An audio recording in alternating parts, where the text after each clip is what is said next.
This is NDDC Today.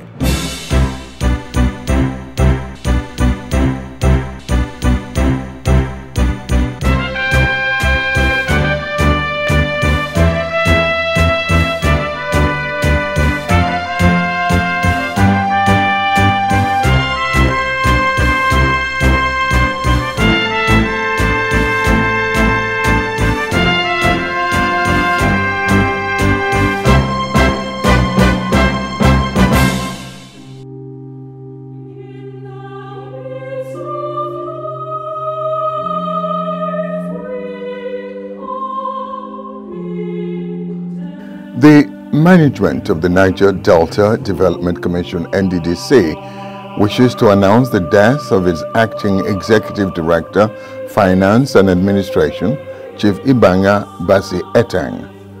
He died in the early hours of Thursday, 28th May 2020 in Port Harcourt. Honorable Ibanga Basi Etang had a career that spanned over 3 decades, crisscrossing finance, oil and gas, construction, and the public sector, culminating in his appointment as the Acting Executive Director of Finance and Administration of the NDDC in October 2019. Ibanga Basi Etang distinguished himself as a professional, committed to excellence and integrity, having worked in different capacities with different organizations. The late EDFA was a keen actor in the political space, having served as Deputy President General of Uyu Etak Insect Ikat, and later as the Special Assistant to the Akwa Ibom Governor on project and monitoring supervision between April 2009 to March 2012, and as Executive Chairman, Isit Ikat Local Government, Akwa Ibom State, 2012 to 2015. Ibanga Basi Etang was a member of several professional bodies and a recipient of many awards and recognitions for his numerous contributions to the service of God and humanity. May his soul and the souls of all the faithful departed, through the mercy of God, rest in peace. Amen.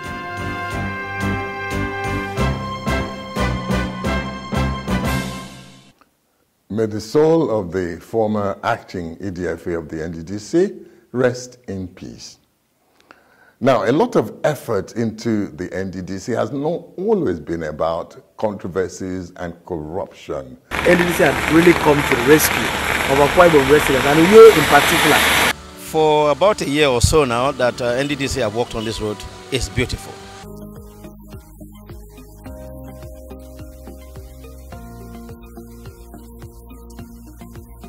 God can help us, NDDC, help us give us this road. We have suffered a lot, and we thank God for this beautiful something that He gave to us.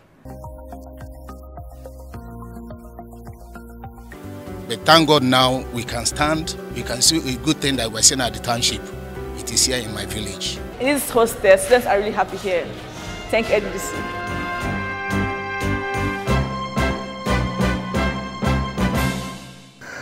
At the initial stages, the NDDC was actually set up to coordinate all the stakeholders and development agencies of the Niger Delta. It was not on its own supposed to have developed the Niger Delta all by itself. It was supposed to have collaborated with state government, the oil companies, stakeholders and development agencies, United Nations, IFAD, and so on, to coordinate the development of the Niger Delta. Now it looks, everybody says that the NDDC on its own was supposed to have developed everywhere, which also brings the point that people are also asking, what about the state governments? What have they done in their own areas to bring about the sought after development that the Niger Delta really needs? And some people have been quipping that the NDDC is the most policed commission on planet Earth. It has the Governors Forum, it has the Senate Committee on the NDDC, the House Representative Committee of the NDDC, the Federal Government Monitoring Team on the NDDC, the Traditional Rulers Monitoring the NDDC. So with all these interests that have to be met, It's not possible for any management in the NDDC to just sit down and have time to do its work. So now it's flag everywhere. From here, every day you turn to the social media, there's some stuff about the NDDC not pleasant to see at all. So much so recently that the MD had to organize a press conference to put some things straight. So today we're going to visit that press conference and see how the MD handled questions from practicing journalists, trying to put some issues to rest once and for all. There has been a flurry of bad media propagated against the NDDC and the Interim Management Committee in particular. These have been deliberate, unfounded, spurious accusations to railroad the Interim Management Committee from working to make the NDDC deliver on its core mandates. There is nothing we have not had. 200 billion naira squandered in 2 months. It was later revised to 40 billion naira missing in 2 months, and all type of things. And the recent one, they said 25 billion spent on done road works. And it's very painful that what we thought was only possible in the social media has also crept into established media. Ordinarily, we wouldn't respond to this type of things because it's very, very clear. But when lies are repeated over and over, they now appear to be the truth. And it's very painful that the media houses are not even taking time to check properly. The NDDC operates accounts only in the central bank, and it is highly regulated. Anybody who wants to check the accounts of the NDDC is free to do so, to find out how 200 billion naira can disappear, how 40 billion can disappear, how 25 billion can disappear. Just like in the Bible, where some people said they will not eat or sleep until they killed a certain Paul, some people have also decided that until this Interim Management Committee is removed, that they will not know any rest.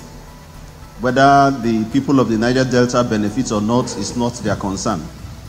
They are not taking into consideration the fact that there has been not one single project that's been commissioned by the president in this region. But they are interested in every day, IMC this, IMC that. They want to scuttle the forensic audit because the forensic audit is bringing out a lot of things. Now, there's also the issue that was brought about environment of funds. And we cannot talk about that without giving you a background about the budget. The 2019 budget will expire on the 31st of May without any single project being achieved, mostly because the budget came from the National Assembly very late. It was approved and we got a letter of approval on the 20th of March 2020. And but the real hard copy that was signed was only made available to us by the 10th of April. From 10th of April to 31st of May does not give us the leverage to advertise properly for contracts to be executed. So everything was done to scuttle this. And even the hard copy was only released when we started making complaints. I don't want to go into what has passed on between the commission and the two committees in the National Assembly, because those two committees have put the National Assembly in very bad light, whilst we know that majority of the people in the Senate and in the House of Reps had no knowledge of what these two committees were doing to them. All the faults lay in those two committees, which operate as one-man committees, because even members of those committees are not aware of all these efforts that are being done to rape the destiny of the Niger Delta people, to set the Niger Delta people backwards. I state categorically, without fear of anybody, that the 2019 budget was frustrated for personal reasons of some people in the National Assembly, and also the unwarranted probes that they have gone to bring up is to make mockery of the forensic audit, because I don't know if we all understand what a forensic audit is. We got a letter from one of the committees of the National Assembly asking the forensic auditors to be part of our team to appear before their probe. That is totally unacceptable and cannot be done. The lead forensic auditors are not subject to us, and we cannot command them. We are not part of the forensic auditors. We do not supervise them. We only provide the enabling environment for them to conduct the forensic audit. And we also provide requisite information when they need it. Most of the documents that they're asking us to bring for those phantom probes are things that we have already given to the forensic auditors. That's why they're asking the forensic auditors to join our team. I don't think I have the powers to command the forensic auditors that I did not appoint. The forensic auditors were appointed following approval by the Federal Executive Council by Mr. President. Okay, I wanted to speak about the environment aspect. When we now saw that the time frame was very short, and apart from that, the budget that was sent back to us was not recognizable by us. We have been hearing of budget padding. This was a classical case of budget padding. Almost 400 or almost 500 new projects were added to the budget. And the appropriation was done in such a way that meaningful projects were appropriated very little sums of money so that we could not meet any of the commitments.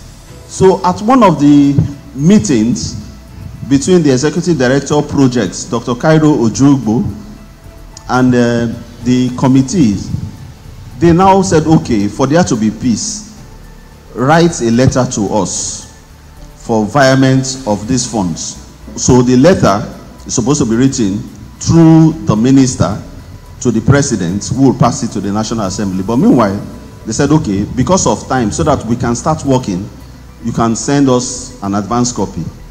Immediately they got this advance copy, they leaked it to the press, even though it was written there for only the National Assembly. Secret. It's an official document. They gave copies, but what they did not tell the public was the second document where we were suggesting to them where to appropriate such monies to. For example, we have commitment to the partnership with the International Federation of Agricultural Development, IFAD, a program like ND. The counterpart funding for 2019 is 1.32 billion. But what was put for all the counterpart programs in agriculture was 150 million. So we asked them, please, because we need to pay this 1.32 billion for this program, can you remove money from all these programs that are not viable and put there? But what we heard from the social media and the debates on Arise TV was that we were asking for environment to cover for fraud. Fraud does not been, I mean, like, can something that's not been done be called payment for fraud? They are talking about road contracts. The IMC, let's put it on record, has not awarded any road contract, has not awarded any contract at all. What the IMC, the only contract is that on COVID intervention, approved by Mr. President himself. That's the only contract that's been awarded. We have been paying for contracts, historical contracts, debts that the agency has incurred over the time. And we got a letter from the National Assembly now asking us not to pay for these road projects that we had exceeded the threshold. But they had earlier forced us to pay their own contracts that they awarded, which we were not supposed to do, but we did, just for peace to reign. And now they are coming to blackmail us. From your in-house investigations, what is really the motive behind this barrage of attacks on the IMC and the Minister of Niger Delta Affairs, Godswill Akpabio? And again, why do you think the National Assembly is insisting on going on with probing the IMC? I think that's already very clear. Sometime last year, there was a board that was screened by the National Assembly to run the NDDC, but was not inaugurated before an IMC was instituted. Now, many people who felt that that should not be have continued to fight until the people they need or the people they want to run the NDDC are put in place. Now, I think there is something very, very wrong there, in the sense that how can the National Assembly nominate people to run the NDDC and give the list to Mr. President? Then Mr. President will now pass the list to the National Assembly to screen for those people to still come and run the NDDC. It does not, I mean, there is separation of powers. Mr. President has a right to nominate whoever he feels should run a place. He has the powers to hire and fire. They should leave Mr. President to exercise that power. It is they are trying to dabble into the powers of Mr. President that is bringing a lot of all this blackmail. Now, because the Minister of the Niger Delta Affairs is supervising this, it is believed that he is the one that has that is nominating everybody that Mr. President is nominating. So they need to fight him to remove him from the ministry. That's why you are seeing all this barrage. But they are not looking at the track record of the minister. He transformed Akwa Ibom State. He has a passion now to transform the Niger Delta region. But they say no. We don't want the Niger Delta region transformed. We want the NDDC to be a place to remain the way it has always been, a place that generates money for elections. And this cannot continue. We cannot continue to use the Niger Delta Development Commission as a place to generate war chests for election. There is this allegation by a group, Niger Delta Rights Advocates, that part of the environment request is sent to the National Assembly is to cover for the 40 billion naira your IMC spent in the past 3 months. Any truth in that? 100% false. What the IMC has spent from the 20th of February till date is very, very available and cannot be something that will be covered. Contractors have been paid. We have told you the number of contractors that have been paid. Are those stolen monies? Monies that they pay to contractors that I do not know. We can give you a list of all the contractors at the end of this press briefing, and we'll ask you to go and contact those contractors to find out if they were paid or not. We'll have put the amounts of money there, but we don't want anybody kidnapped. But that's the basic truth. We'll give you a list of all the contractors, a long list of contractors that have been paid. Please go and confirm. We are not covering anything. And how they arrive at their figures, I don't understand. As I've said earlier on, the NDDC operates accounts only in the central bank. NDDC does not give a check. I don't know if anybody has seen a check written by NDDC to anybody. NDDC pays money into your accounts. They are traceable. Please, there's Freedom of Information Act. Let everybody use that maximally. Last year, your former governor, Siriake Dixon, and then the present Rivers State governor, Nyesom Wike, accused NDDC of being a pool for politicians to dip hands and draw huge sums to facilitate their political pursuits. The general election 2023, whether you like it or not, as far as we know, has started. Are you under any pressure? And when this pressure comes, how will you resist those? Because we know, or we are made to know, that every appointment, there are certain people behind such appointments. Will you resist those who assisted you to be here? First of all, because it's getting personal, so let me talk for myself, but ideally I should be talking about the IMC.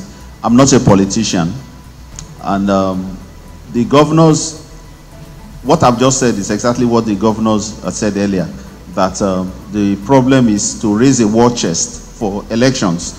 And how do you do that? You put people that are very pliable, people that are amenable to your demands. When you put those people in charge of the NDDC, then you ask them, go and bring this, and you bring that for the elections. And as far as that continues, NDDC will not make any progress. That's why we're trying to have a paradigm shift. Now, you're talking about if I'll be able to withstand those type of demands. I will be able to withstand those type of demands with the help of everybody here when we start doing everything transparently. That's why we are very happy you are asking us questions, but it's not only what we call press conferences. Come to the commission, and also we need constructive criticisms. Come and check, ask us for what we are doing so that we can open the books. And if the committees of the National Assembly were doing their oversight functions, there wouldn't have been the need for even a forensic audit in the first place. Totally, a lot has gone wrong in NDDC, and that is what is supposed to be corrected. So the forensic audit, by the time the reports come out properly, if the forensic audit is allowed to continue to its very end, it's going to unearth all this rape of our people, and all those ideally should be brought to book. And I can assure you that just the beginning of the forensic audit alone has sent some contractors back to site. There are contractors who are supposed to do supplies. Since 2014, they want to do the supplies now. It's just the lockdown, the COVID. The contractor is ready to come and do supplies, agricultural supplies that were supposed to have been done since 2014. But there are many other people who have eaten these monies who are not ready to make refunds, who are going to do everything to truncate these forensic audits. Sir, concerning the request for violence, the National Assembly is already breaking the code of secrecy and is revealing things. And a recent report talked about some figures in the request for violence. What was appropriated by the National Assembly, new figures were suggested to them, and that like this project might not be feasible within this time frame. Can you move this to this? And remember, like some of the things you are mentioning are like recurrent expenditure, which how will I call it? The budgetary year is supposed to be January to December. Now we're talking about 2019 budgets in the middle of 2020, and it's going to expire 31st of May. Now the processes for the 2020 budget will now start, and that 2020 budget is going to expire when? 31st of December. So it's a very, very difficult thing to balance. So most times you will say, okay, let us appropriate this amount so that we'll be able to take care of projects. Some of these programs and projects take months It's not just 1 month. But if it's like a contract, you can give the contract and award the contract. But when it is a program, you spend almost every month for that program. Then when you're talking about medical for staff, of course you have to pay. If somebody is not healthy, the person cannot work.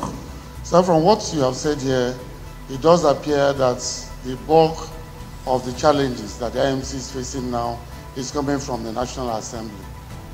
And if we consider the role the National Assembly has to play in the life of the NDDC, according to the Act establishing the NDDC, is there really a future for the NDDC? If they are altruistic in their approach to everything, there should be no problem.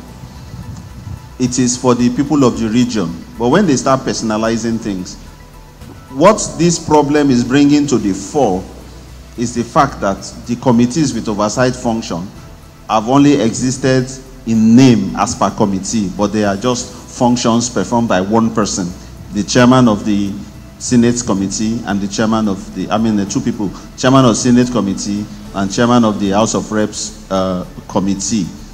And until they are told to do the proper thing, let the committee look at the budget, the entire committee, and appropriate. And we are told that there is a percentage to which they cannot adjust the budget. There's a percentage. I think it's 5%. But what we are seeing is like 2,000% adjustment or whatever. I'm not a statistician. When you are having projects that are not there and appropriating monies to and fro. If that is not corrected, it is as if we are castigating the entire National Assembly. No, it is those committees and those committee chairmen that are trying to bring the entire National Assembly to this level of disrepute. So, whether they give us 2020 budget is another story altogether. But if we all work together, we can make them give us the 2020 budgets.